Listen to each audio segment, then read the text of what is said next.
dibantu oleh mantan tunangan. Ini kisah teman saya Michael. Karena saya dengar cerita langsung dari dia, jadi saya percaya saja. Karena bagaimanapun juga, tidak ada untungnya dia berbohong saya dengan cerita itu. Jadi, saat itu, Mike, nama panggilan Michael, harus dinas di luar kota. Di kota kecil, saya lupa di daerah mana atau di hotel apa. Yang pasti, katanya hotel yang sudah lumayan tua. Memang fasilitasnya kurang oke, tetapi dia merasa karena hanya perlu menginap 1-2 malam saja, jadi biarpun fasilitas dan layanan kurang, tapi bisa hemat uang. Kenapa tidak? Jadi begitulah dia tinggal di lantai 3 hotel itu. Nah, pas malam hari, karena dia lapar, dia pun keluar beli makanan. Pas kembali ke hotel, dia pun menekan tombol lift. Kalian pasti tahu, di lift biasanya ada tertera lift sedang di lantai berapa. Nah, si Mike melihat angkanya di lantai 4. Lama banget. Waktu itu sudah lumayan larut malam. Harusnya sudah agak banyak yang pakai lift. Dia pikir, apa ini orang yang sangat pelan sekali di lantai 4. Memang, walaupun lama, tetapi pada akhirnya lift turun. Turun juga sampai lobi. Dia pun masuk. Ketika masuk, suasana di dalam sangat sejuk. Umumnya, lift tidak ada AC. Cuaca di luar waktu itu adalah panas. Pada saat itu, dia merasa merinding, tetapi dia abaikan. Dia pun menekan tombol 3. Nah, anehnya, ketika ditekan, malah angka 4 yang menyala. Bingung, dia tekan tombol 3 berkali-kali. Tetapi tetap saja tombol 3 tidak mau menyala. Yang menyala adalah nomor angka 4. Dia pun coba tekan tombol 4, tetapi tidak terjadi apa-apa. Lift ini benar-benar bermasalah, pikir Mike. Tetapi dia merasa naik ke lantai 4 bukan masalah besar. Karena begitu sampai di lantai 4 itu, dia bisa turun 1 lantai saja. Jadi, ya sudah, dia pun ikut sampai ke lantai 4. Pada saat sampai di lantai 4, setelah mencari-cari, akhirnya dia menemukan pintu tangga darurat. Pas sebelum mendorong pintu darurat, tiba-tiba ada sebuah tangan mungil yang memegang tangan Mike. Mike pun terperanjat. Ternyata seorang nenek. Tubuhnya kecil dan ringkih. Dia bertanya, "Pak, kemana mau turun tangga darurat? Mau kemana?" Mike pun bercerita kalau dirinya tinggal di lantai 3. Tapi karena liftnya bermasalah, mau cuma di lantai 3, jadi terpaksa naik ke lantai 4, lalu turun. Si nenek mendengar dengan seksama, lalu berpikir beberapa saat. Setelah itu, dia pun bilang, "Lebih baik saya temani kamu saja ya."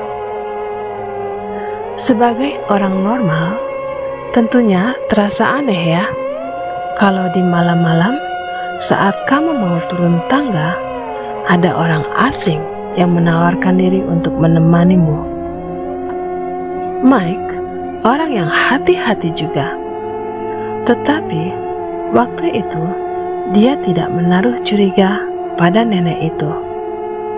Mike bilang, kalau suara nenek itu sangat-sangat familiar sekali. Itu sebabnya dia merasa aman dan percaya pada beliau. Lagi pula, malam-malam turun tangga darurat memang agak serem. Jadi, dia terima-terima saja ada yang mau menemaninya turun ke bawah. Mike pun membuka pintu tangga darurat.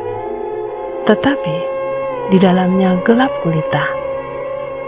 Entah karena lampunya rusak atau memang gak dinyalakan, suasana di tangga darurat sangat seram sekali. Mike berjalan ke depan, sedangkan nenek di belakang. Waktu itu, satu tangan Mike menggenggam erat pegangan, sedangkan satu lagi memegang makanan yang dia beli, sampai perlahan-lahan turun satu persatu anak tangga. Pas sampai di pertengahan lantai 3 dan 4, ada hal yang sangat menyeramkan sekali. Dia mendengar suara wanita menangis. Itu terlalu seram. Mike memutuskan lebih baik kembali ke lantai 4, lalu coba liftnya sekali lagi. Tetapi pas saat dia mau berputar arah, dia melihat si nenek tidak ada. Berpikir mungkin si nenek karena tua, jadi jalannya pelan, dia pun panggil. Saat sedang panggil-panggil, tiba-tiba seolah-olah ada telapak tangan yang menahan dua pipinya. Mike bisa merasakan telapak tangan sedingin es di wajahnya. Tetapi herannya, dia tidak bisa melihat apapun. Mau menoleh, tidak bisa. Tangan yang tidak terlihat itu begitu kuat menahan wajahnya. Mike sudah takut setengah mati. Dan belum sampai di situ, dia merasa ada sesuatu yang lunak, basah, dan sangat dingin di dagunya. Kemudian perlahan-lahan naik ke atas mulut, lalu hidung, lalu ke dahinya. Benda lunak itu seperti lidah yang berlendir. Di saat itulah, tiba-tiba Mike teringat sesuatu. Dia teringat mengapa suara nenek tadi begitu familiar. Itu suara Santi. 20 tahun yang lalu, Mike pernah mencintai seorang wanita bernama Santi. 20 tahun yang lalu, Mike pernah sangat mencintai seorang wanita bernama Santi. Mereka bahkan sudah bertunangan. Tetapi nasib berkata lain. Mereka berdua tidak pernah berhasil menuju pelaminan karena Santi mengalami kecelakaan tragis dan meninggal. Mike refleks teriak, "Santi, tolong aku Santi!" Dalam sekejap, tangan yang menahan wajah Mike menghilang. Begitu juga benda asing yang terasa seperti lidah itu. Buru-buru, Mike berlari naik kembali ke lantai 4.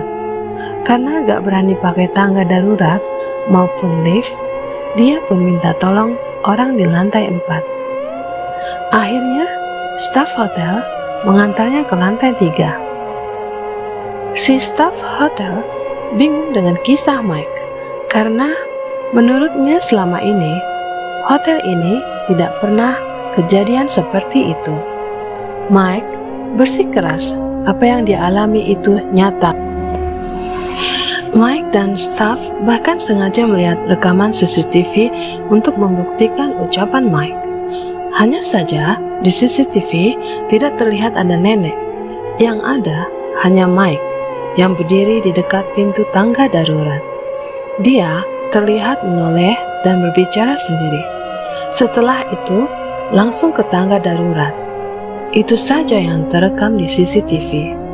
Tidak ada CCTV di tangga darurat. Keesokan harinya, saat Mike mau check out, baru ada seorang staf senior yang memang baru masuk kerja di shift pagi. Setelah mendengar cerita Mike semalam, menjelaskan apa yang dia ketahui.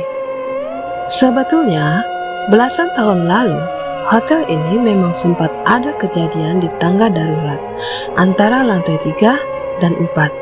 Seorang wanita bunuh diri dengan menelan pil hingga overdosis. Mungkin gara-gara itu, terkadang-kadang kalau ada yang lewat tangga darurat, pasti diganggu.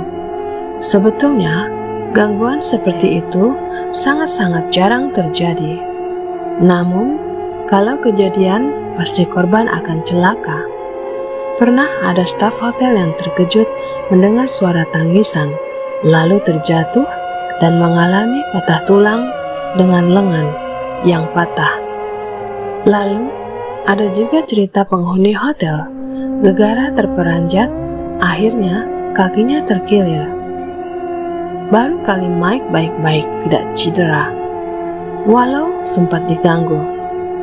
Mike merasa dia sangat beruntung. Dia percaya bisa baik-baik saja, mungkin karena memang Santi yang melindunginya. Dan cerita pun berakhir.